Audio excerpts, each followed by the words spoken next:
আমরা আজকে পড়ছি ১,০০০ টাকা। বইটির লেখিকার নাম মৌরি মরিয়ম। পড়ছি উৎসর্গ পাতা। আমার মধ্যে মাঝে মধ্যেই ৮০-৯০ দশকের একজন নারী বসবাস করে। এই যেমন ধরেন, আমার ছেলে নেই, আছে এক দেবর। আমি লক্ষ্মী ও সুন্দর কোনো মেয়ে দেখলেই মনে মনে দেবরের বউ হিসেবে ঠিক করে ফেলি। এরপর মনে পড়ে, এখন ২০২২ সাল চলে। আমার দেবর এখনও অনেক বাচ্চা। আর এই আমলে যার বউ সে নিজেই ঠিক করে। এমনকি আমার স্বামীও তার বউ নিজেই ঠিক করেছে। ১,০০০ টাকা এই বইটি উৎসর্গ করছি আমার দেবর শিহানকে। হঠাৎ করেই আকাশটা কালো হয়ে এসেছে। প্রচণ্ড বাতাস বইছে, বাতাসে ধুলোর রাজত্ব। বিকেলবেলায় মনে হচ্ছে পৃথিবীর বুকে রাত নেমে এসেছে। ঝড় বৃষ্টি শুরু হলে কয়েক বছর আগেও অনেক আবেগপ্রবণ হয়ে পড়তাম আমি। এখন বিরক্ত লাগে। বিরক্ত লাগার অবশ্য বিশেষ কারণ আছে। আগে ভালো লাগতো কারণ বাসায় থাকতাম, দূর থেকে উপভোগ করতাম। কিন্তু এখন প্রতিদিন টিউশনিতে যেতে হয়। যখন টিউশনের কথা হচ্ছিল, তখনই ছাত্রীর মা বলেছিলেন, মালিবাগ থেকে তো প্রতিদিন গুলশান এসে পড়াতে পারবে না। সামনে ঝড় বৃষ্টির দিন, মেয়ে মানুষ তুমি, বৃষ্টি কাদার মধ্যে নিশ্চয়ই নিয়মিত আসতে পারবে না। আপনাদের আগেই বলে রাখি, মেয়ে মানুষ শব্দটা শুনলেই আমার গায়ে আগুন ধরে যায়। মেয়ে মানুষ আবার কি শব্দ? আমরা যে মানুষ এটা বোঝানোর জন্য কি আলাদা করে মানুষ শব্দটা যোগ করতে হবে? শুধু মেয়ে বললে হয় না?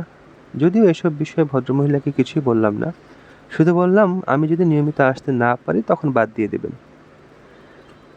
এরপর ছাত্রীর মা রাজি হয়। আজ পর্যন্ত একদিনও টিউশনি মিস দিইনি। ঝড় বৃষ্টি হলেও ছাতা নিয়ে চলে গেছে পড়াতে। বৃষ্টি বেশি হলে ছাতায় মানে না, মাথাটা কোনো রকমে বাঁচে। এই টিউশনিটা ২ মাস হলো নিয়েছি। এর আগে ৩টা টিউশনি করতাম, পেতাম ১০,০০০ টাকা। ৩ জায়গায় দৌড়াইতেই অনেক সময় নষ্ট হতো। এখন এই একটা টিউশনিতেই পাই ১২,০০০। সময়ও বাঁচে অনেক। নিজের পড়াশোনা ও হাত খরচ চালিয়ে মায়ের হাতে কিছু টাকা গুঁজে দিতে পারি। মধ্যবিত্ত ঘরের মেয়েদের কাছে এর চেয়ে আনন্দের আর কিছুই হতে পারে না। তাই কোনোভাবেই এই টিউশনিটা হারাতে চাই না। আজ মনে হচ্ছে বের হওয়া অসম্ভব। আমি যদি এর মধ্যে বের হই, ৪৫ কেজি ওজনের আমাকে উড়িয়ে নেবার আগে বাতাস একবারও ভাববে না। তবু তৈরি হচ্ছিলাম। আমাকে তৈরি হতে দেখে মা ঘরে ঢুকে বললেন, কী রে তিন্নি, তুই এই ঝড়ের মধ্যেও পড়াতে যাচ্ছিস নাকি? আমি নির্লিপ্ত গলায় বললাম, হ্যাঁ। পৃথিবীর সপ্তম আশ্চর্য দেখার মতন অবাক হয়ে আমার মা বললেন, তুই কি পাগল? এমন ঝড়ের মধ্যে যাবে কিভাবে? আজ যেতে হবে না। মায়ের এসব ভীতু ভীতু আচরণ আমার পছন্দ নয়। এসব আচরণ তার ছোট মেয়ে ননির পুতুল মিন্নির জন্য প্রযোজ্য। আমি একটু শক্ত ধরনের মেয়ে, অনেকটা আমার দাদার মতো। আমি এইমাত্র যে কথাটা বললাম সেই কথাটা আপনারা সিরিয়াসলি নেবেন না। আমার অনেক কাজেই আপনারা বুঝতে পারবেন আমি আসলে শক্ত ধরনের নই, কিন্তু নিজেকে শক্ত বলে উপস্থাপন করতে পছন্দ করি। আমি ব্যক্তিগতভাবে শক্ত, আত্মবিশ্বাসী, স্বনির্ভর, সাহসী ও কর্মঠ মেয়েদের ভীষণ পছন্দ করি।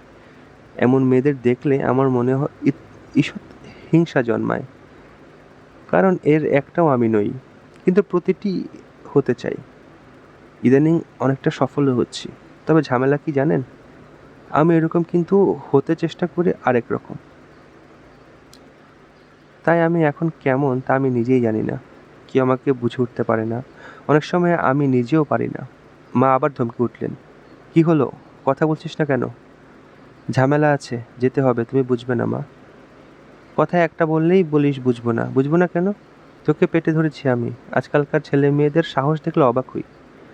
আমার ধারণা বাংলাদেশে এমন কোনো মানুষ নেই যারা মায়ের মুখে এই ধরনের ধরাধরি বিষয়ক কথা শুনতে হয়নি। যাই হোক, আমি বললাম, মা,